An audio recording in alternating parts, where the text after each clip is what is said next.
Rapat paripurna DPRD Kota Pariaman pada tanggal 2 Juli yang lalu merupakan rapat paripurna peringatan HUT RI ke-21. Dalam rapat paripurna itu selain dihadiri pimpinan dan anggota DPRD, juga dihadiri Forkopimda dan tokoh masyarakat setempat. HUT Kota Pariaman ke-21 diperingati beberapa bulan menjelang pasangan Genius Umar Mardison dan program lainnya.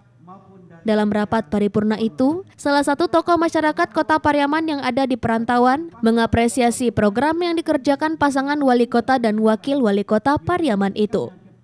Dia melihat sudah banyak kemajuan di bidang pembangunan dan SDM di Kota Tabui tersebut selama ini baik dari segi pendidikan, kesehatan, dan pariwisata. Sementara itu, Ketua DPRD Pariaman Harpen Agus Bulyandi mengatakan mereka akan mendukung setiap program pemerintah setempat yang bertujuan untuk kepentingan masyarakat setempat.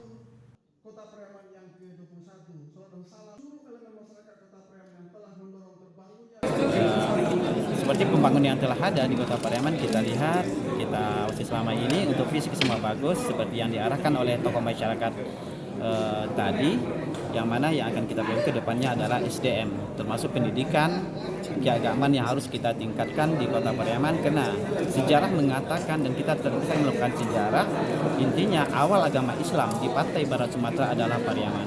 Jadi harapan kita ke depannya akan meningkatkan kegiatan keagamaan dan pendidikan keagamaan di Kota Pariaman. Dan juga akhir dari kami bertugas untuk periode pertama ini.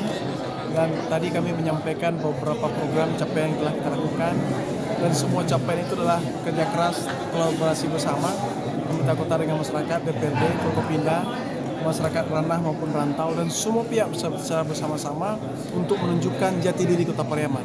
Kota Pariaman telah menunjukkan jati dirinya, bukan kota peringkat terakhir di Sumatera, tapi kotanya sudah perhitungan di tingkat nasional. Jadi rasa bangga, jadi I'm proud to be Pariaman itu sudah mulai terwujud. Dari Pariaman, Sumatera Barat, Eka Agus Priadi, iNews melaporkan.